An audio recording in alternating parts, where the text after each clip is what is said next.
An 18-year-old honor student's future hangs in the balance. In a tense courtroom drama, Samuel Ramirez, a high school senior in AP classes, pleads guilty to possessing drugs in a school bathroom. But this is more than a simple case.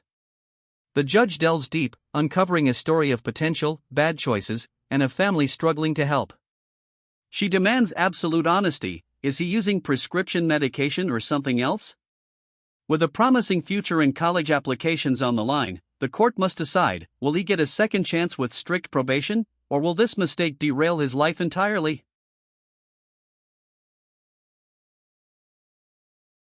Court is calling 2023 CR 6620, State of Texas versus Samuel Alexander Ramirez. Can I have parties announced for the record for the state? Hank Wilkins to the state, Your Honor. Defense. Julie Pollock. And are you Samuel Ramirez? Yes, ma'am.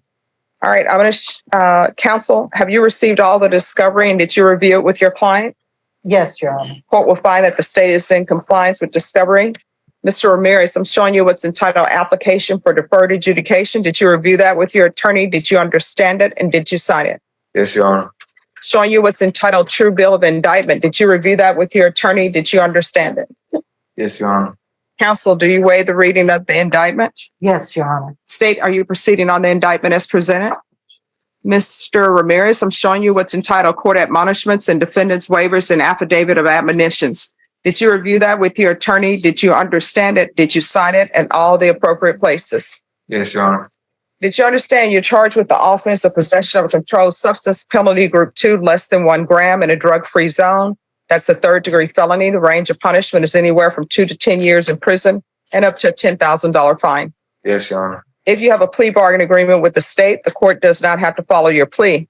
If for any reason the court doesn't follow your plea and gives you more than you bargained for, the fact that you entered a plea will not be used against you and you will be allowed to withdraw your plea. Did you understand? Yes, Your Honor. Did you understand you have a right to jury trial, a right for you or your attorney to cross-examine and confront any witnesses the state would call in the right to remain silent? Yes, Your Honor. Did you understand that the court would grant your application for deferred adjudication if for any reason your deferred adjudication were revoked, the court could find you guilty, sentence you up to 10 years in prison and up to a $10,000 fine? Yes, Your Honor. Counsel, has your client been able to provide you with any defenses? Yes, Your Honor. Do you believe he has a rational as well as a factual understanding of the charges against him? I believe he does. Do you believe he's currently competent and was legally sane at the time of the offense? Yes, I do. Mr. Ramirez, has anyone threatened you, coerced you, or placed you in fear to get you to enter this plea? No, Your Honor. Anyone promised you anything other than the plea? No, Your Honor. Are you satisfied with the way you've been represented? Yes, Your Honor. Are you a U.S. citizen? Yes, Your Honor. Court will find that defendant has knowingly and voluntarily waived his right to jury trial. Showing you the plea bargain page. Did you review that with your attorney? Did you understand it? Yes, Your Honor. According to the plea, the state is recommending deferred adjudication, and this has no impact. Well, I don't understand why you all would put does not affect family violence cases pending indictment. Yes, ma'am. He's got some family violence cases that are still hanging out there. I just wanted to make clear to the court and to the defense, and maybe if another prosecutor is looking at this in the future, that this does not contemplate taking those into consideration or having any effect on those cases, Judge. All right, do you understand that? Yes, Your Honor. Did y'all understand that to be the entirety of the plea? State? Yes, Your Honor. Defense? Yes, Your Honor. Showing you the waiver of appeal paragraph. Did you review that with your attorney? Did you understand it? Did you sign it in both places? Yes, Your Honor. Did you understand by signing that you're waiving your right to appeal? The only items that can be appealed are written pretrial motions that have been filed, heard, and ruled upon by the court. Did you understand? Yes, Your Honor. Counsel, are there been any such motions? No, Your Honor. Next, I'm showing you outside the agreement. The state is asking that your deferred adjudication be for a term of 4 years. There be a TAP evaluation and 200 hours of community service restitution. Did you understand those are recommendations from the state and the court does not have to follow those recommendations? Yes, Your Honor. Then to the offense as charged, how do you plead? Guilty, not guilty, or no contest? Guilty.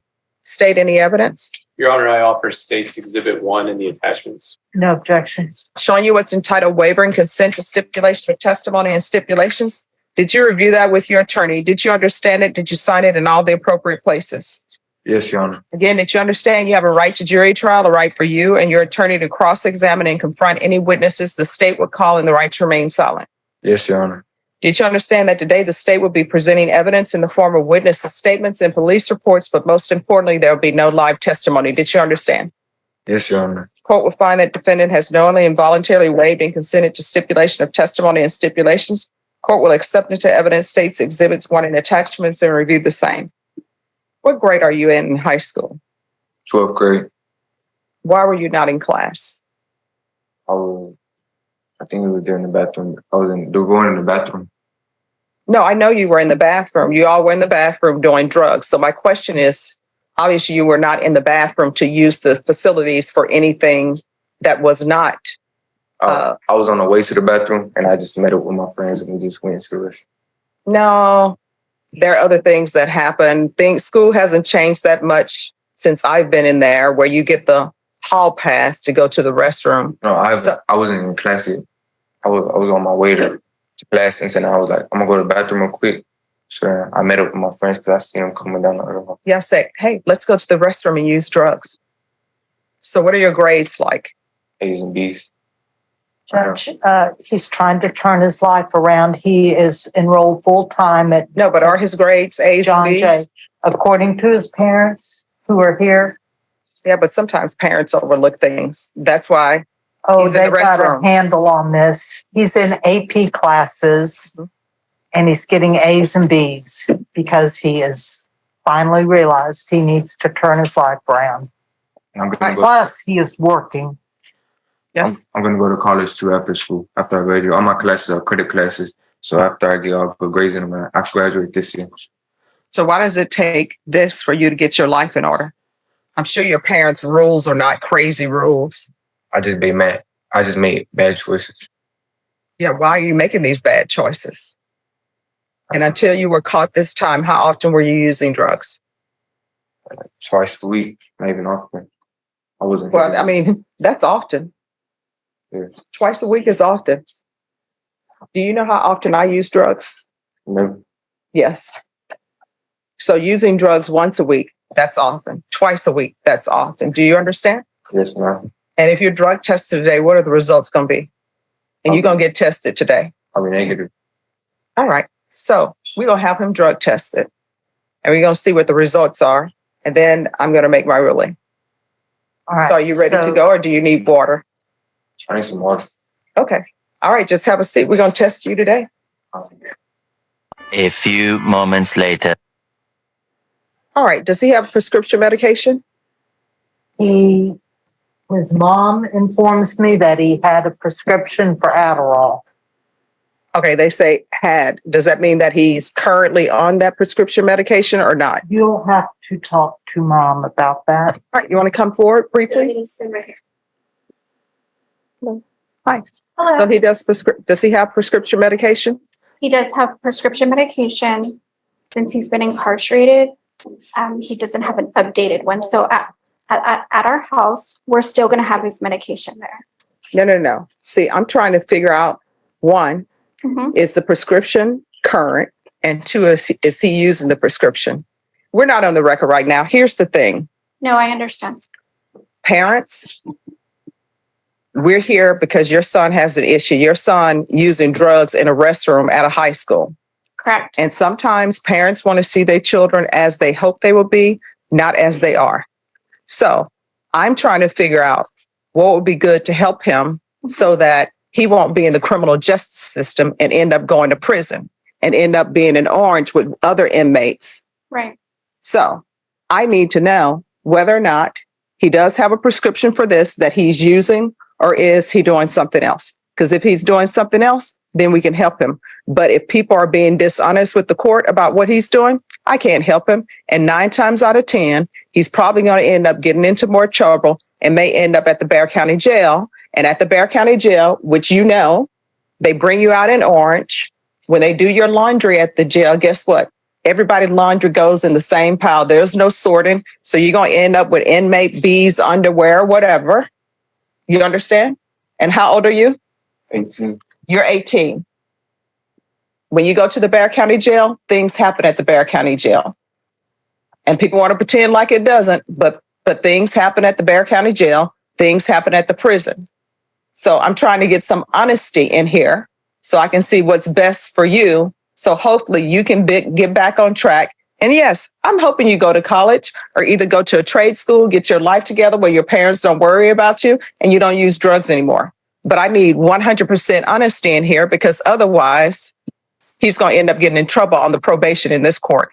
And his attorney will tell you, everybody else tells you, probation in this court is not easy because the conditions I give people is not cookie cutter. It's what they need to hopefully get their life back on track. So parents got to be honest and see their children as they are. Maybe they'll end up being great and you will look back on this time and you will say, do you remember that bump in the road?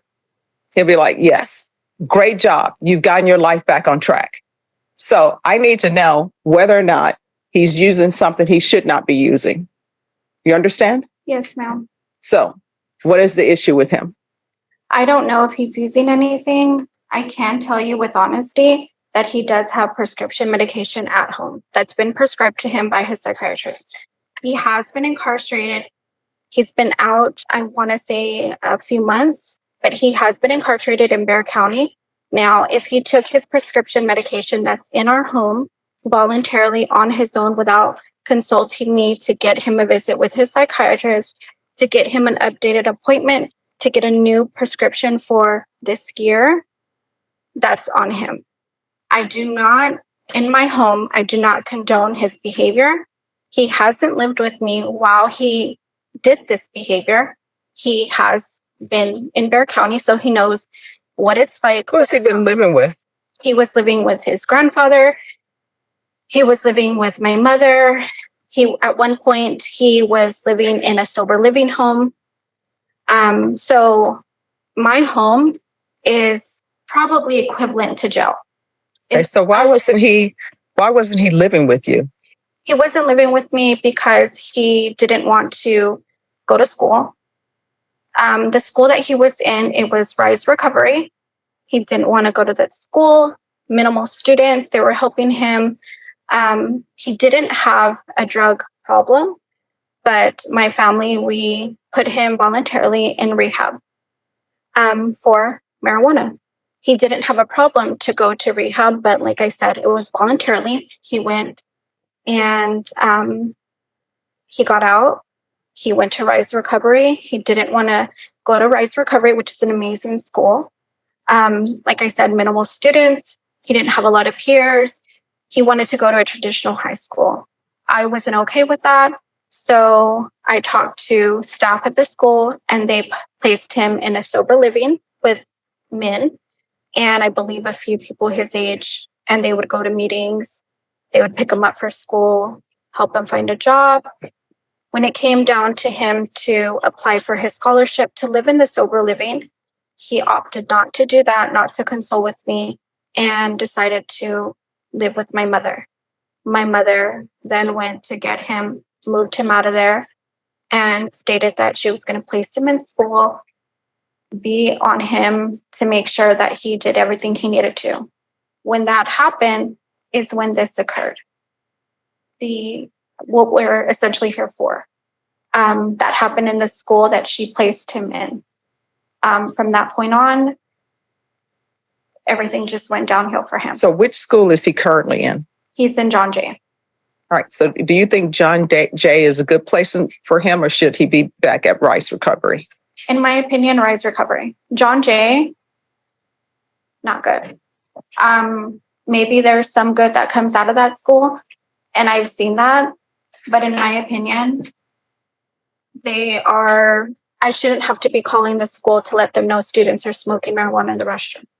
No. I shouldn't volunteer my time, take my time off of work to tell them, I'll go and monitor your girls' restrooms just to make sure students don't end up doing drugs in your restroom. I even offered my husband to do the same for the boys' restroom.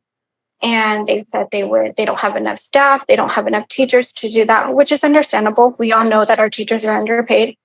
There's not enough teachers. But I can only do if they'll take my help, I can only do the bare minimum. I tell him the same thing. Don't go to restrooms, don't do this, don't do that. But I mean, What can I do? But all right, well, I'm going to do something. Yes. We're going to help with this situation. Can you tell the judge, I mean, is he going to school full He time? does, he goes to school full time. And I've like- seen his grades Yes. and the classes he's taking. It's chemistry and Yes, he's very smart. Compared to kids his age, he's very intelligent. Been in pre-AP since middle school, continued pre-AP into high school. So he's very intelligent. He's very smart, book smart. is he missing any classes? No, he shows up. He does have tardies because he likes to go to the restroom before class.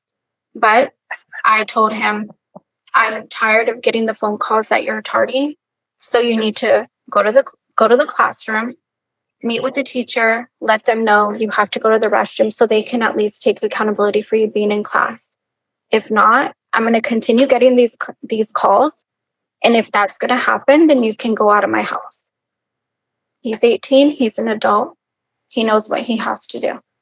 Like I said, my house is equivalent to Bear County Jail. Okay. All right. Thank you very much. Thank you so much. All right, we're going to come back for sentencing. And this is what I want everyone to give me. One, he needs to have a plan for me. A plan for, since you're a senior, So, if you're planning on going to college, then you need to show the court that you've actually filed some applications. I don't know. For college. Wednesday or today, if I go back to school, I'm gonna actually have my apply ready for that college. So after I graduate, I go straight to college.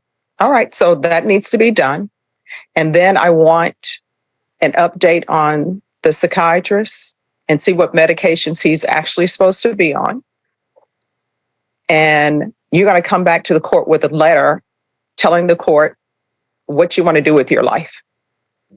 And then I'm going to make a decision on what conditions will be best suited for you so that we don't have you coming back through the system. You understand? Yes, ma'am. All right.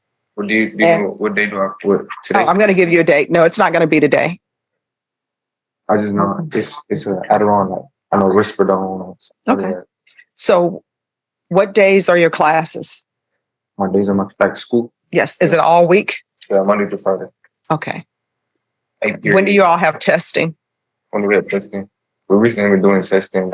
I'll say that Mondays, Friday, every day we can do a test. Okay.